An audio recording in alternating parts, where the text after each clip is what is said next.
Rasulullah Shallallahu Alaihi Wasallam dilahirkan, orang-orang Makkah itu sedang mencapai puncak kejayaan ekonomi. Di dalam Al-Quran Allah Subhanahu Wa Taala menggambarkan li'ilafi Quraisyin ilafihim rihlatasy syita'i was-shayf. Karena kebiasaan orang-orang Quraisy, kebiasaan mereka itu adalah melakukan perjalanan di musim dingin dan perjalanan di musim panas. Jika datang musim panas di kota Mekkah, mereka melakukan perjalanan dagang ke daerah dingin di Suriah atau di Syam. Dan jika datang musim dingin di kota Mekkah, mereka berdagang di kawasan panas di wilayah Yaman. Sehingga mereka menjadi kelompok masyarakat atau kelompok orang yang dikenal pandai dalam berdagang. Dan kota Mekkah sejak dulu sudah menjadi pusat perdagangan. Tetapi meskipun secara ekonomi masyarakat Mekkah itu maju, secara sosial dan secara nilai-nilai orang-orang Mekkah tidak memahami bagaimana akhlak yang baik terutama kepada Allah dan akhlak yang baik kepada sesama manusia. Diriwayatkan bahwa ketika Sayyidina Umar bin Khattab radhiyallahu anhu sebelum beliau mengucapkan 2 kalimat syahadat, beliau pernah membunuh anaknya yang perempuan karena beliau malu mempunyai seorang anak perempuan sebelum lahirnya Hafsah, sebelum lahirnya Abdurrahman, sebelum lahirnya Abdullah bin Umar. Begitu dia tahu bahwa anak yang dilahirkan oleh istrinya ini berkelamin perempuan, dia bunuh, dia kubur anaknya di kebun kurma. Peristiwa itu tidak pernah bisa dilupakan oleh Umar bin Khattab radhiyallahu anhu. Maka setiap kali beliau melaksanakan sholat sesudah salam, terlihat air matanya mengucur keluar dari matanya sambil bertanya, "Ya Allah, apakah dosa saya pernah membunuh anak saya dulu sebelum saya menjadi seorang muslim diampuni?" Ini salah satu indikasi bahwa orang Makkah itu bobrok secara moral, yang dinamakan dengan sebutan jahiliyah. Makna jahiliyah itu bukan tidak ngerti baca dan tulis, tetapi makna jahiliyah itu adalah al-bu'du anillahi ta'ala, jauh dari perintah Allah Subhanahu wa ta'ala. Orang-orang Mekkah jahiliyah dulu juga sholat di depan Ka'bah, tetapi Allah menggambarkan sholat mereka sebagaimana disebutkan dalam surat Al-Anfal ayat 34. وَمَا كَانَ صَلَاتُهُمْ عِنْدَ الْبَيْتِ إِلَّا مُكَاءً وَتَصْدِيَةً. Salat yang mereka lakukan di depan Ka'bah itu hanya siulan dan tepukan tangan. Dalam makna salatnya tidak membekas, tidak membentuk perilaku kehidupan sehari-hari. Ini salatnya orang jahiliyah. Maka situasi jahiliyah itu kemudian diperbaiki oleh Rasulullah SAW. Beliau menghargai perempuan ketika perempuan itu dijatuhkan oleh nilai-nilai adat setempat. Ketika kaum perempuan itu hanya dijadikan sebagai objek waris oleh orang-orang Mekkah, bisa dipindah tangankan dari bapak kepada anak, dari kakak kepada adik, dari kakek kepada cucu. Maka jahiliyah itu terulang lagi. Kalau dulu perempuan dijadikan sebagai objek waris, sekarang perempuan dijadikan sebagai objek pemikat supaya dagangan laris. Iklan-iklan menampilkan perempuan. Kalau sudah ada perempuannya, dagangannya pasti laku. Begitu kata orang-orang marketing. Maka kenapa iklan cat harus ada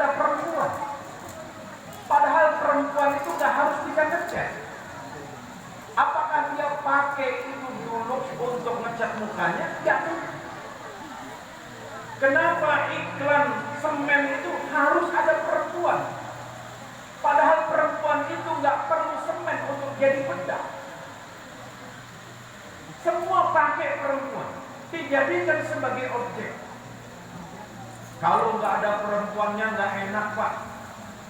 Laki-laki semua garing, harus ada perempuan. Tapi kalau perempuan semua juga, satu kelas saya pernah ngajar, isinya perempuan semua. Wah, lebih nakal daripada laki-laki. Jadi perempuan dijadikan sebagai objek. Ini jahiliyah balik lagi. Kalau dulu perempuan dijadikan sebagai objek bahkan dibunuh, sekarang juga seperti itu. Apa yang dibunuh? Kata Sunan Kalijogo, tondone kiamat iku papat, tanda kiamat makin dekat itu ada 4. Kaping siji tondone kiamat niku yen kiai wis ilang wirange, wis ilang keramate. Kalau kiai sudah enggak punya keramat, kiai sudah hilang wibawa, kiamat makin dekat. Ustadz kalau sudah enggak punya wibawa, tandanya kiamat makin dekat. Dulu yang namanya guru ngaji kampung itu selalu dimintakan doa, karena doanya guru ngaji kampung itu ampuh. Walaupun cuma ngajar alif-alifan, bukan alif beneran. Kiai dulu itu doanya manjur. Tapi karena kiai sudah mikirin amplop, doanya gak manjur. Padahal yang harus dipikirkan isi amplop, bukan amplop. Ya kan sekarang harus isinya. Apa-apa isinya. Itu yang paling sulit. Kalau kiai sudah hilang wibawanya, ya maka makin. Yang kedua, yen pasar wis ilang kumandane, kalau pasar sudah kehilangan gaduh dan berisik. Dulu kita kalau datang ke pasar 1 kilo belum nyampe sudah mendengar suara dari pasar. Apalagi kalau pasarnya di Bulakamba, ya pasar bawang itu kan gitu kan. Pokoknya durung perak, wis kedengaran suaranya kan gitu kan. Sudah berisik itu suara pasar dari jarak 1 kilo. Sekarang pasar nggak berisik. Kenapa? Suara pasar berubah paket dari Shopee untuk Ibu Nita. Pasarnya udah pindah ke depan.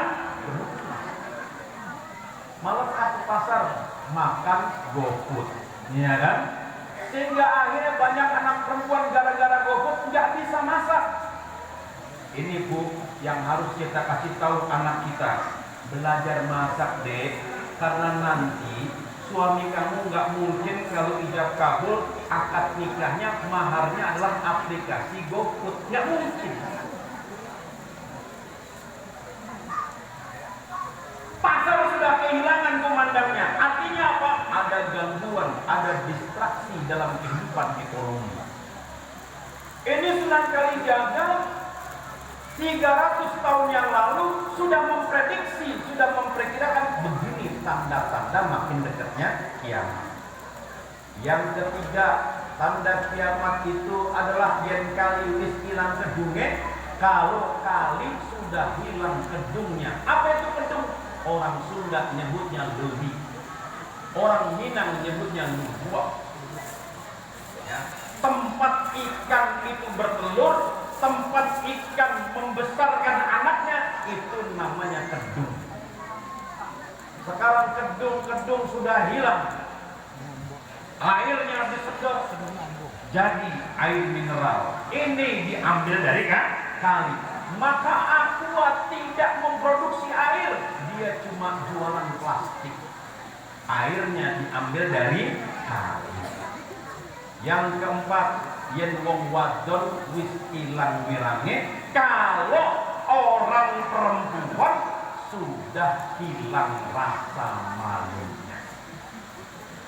Kama qala Didi Kempot rahimahullahu ta'ala, sebagaimana dikatakan oleh Didi Kempot, kowe tak sayang tegane gawe wirang anggon kul labu kowe opo isih kurang.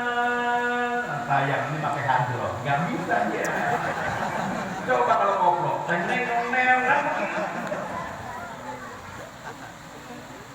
kamu disayang-sayang kok teganya gawe wirang, teganya bikin malu. Apa indikator perempuan sudah hilang malunya? Jamaah TikTok rahimakumullah. Yang paling sering main TikTok itu adalah orang Indonesia, nomor 1 di dunia pengguna TikTok terbesar. Setelah itu Amerika, baru kemudian negara-negara lain. Dan kebanyakan yang pakai TikTok perempuan. Ayo, iya, lagi ngaji gitu. Habis majelis taklim begini ya, iya, begitu kan? Yang bapak-bapak bingung, akhirnya bapak-bapak joget presisi. Wah. Yang sering main TikTok, mohon maaf, perempuan. Yang sering foto-foto di Instagram supaya jadi selebgram, seleb terkenal, gram berat, terkenal beratnya. Maka rata-rata selebgram gembrot. Yang sering main Instagram siapa? Kebanyakan perempuan. Dan saya herannya, setiap profesi, setiap gaya foto perempuan itu pasti menunjukkan profesinya. Coba. Kalau di Instagram yang fotonya begini, itu berarti PNS, pegawai BPK. Nah, ini begini. Kalau di foto di Instagram begini, itu berarti guru SMP atau guru SMA. Pasti kayaknya gini kalau guru. Nah, itu. Kalau ibu-ibu majelis taklim gayanya, nah itu pasti ibu-ibu majelis taklim. Ya, itu ketahuan itu. Kalau perempuan begini, kolwan atau kowat. Wah, itu pasti. Ya minimal satpol PP lah.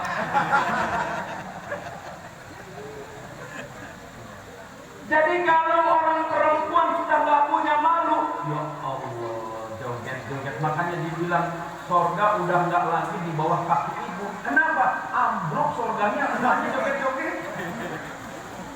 Pakai jilbab joget, ya Allah, itu jilbabnya kan. Pakai jilbab, pakai baju ketat, badan udah kayak buntelan kentut, kan gitu. Pakai baju ketat makin jadi. Saya perhatiin baru saya kuliah subuh di kawasan Bintaro. Pulang kuliah subuh, mau ke sini, lihat orang lari pagi pakai jilbab ketat. Hilang hafalan saya 3 ayat.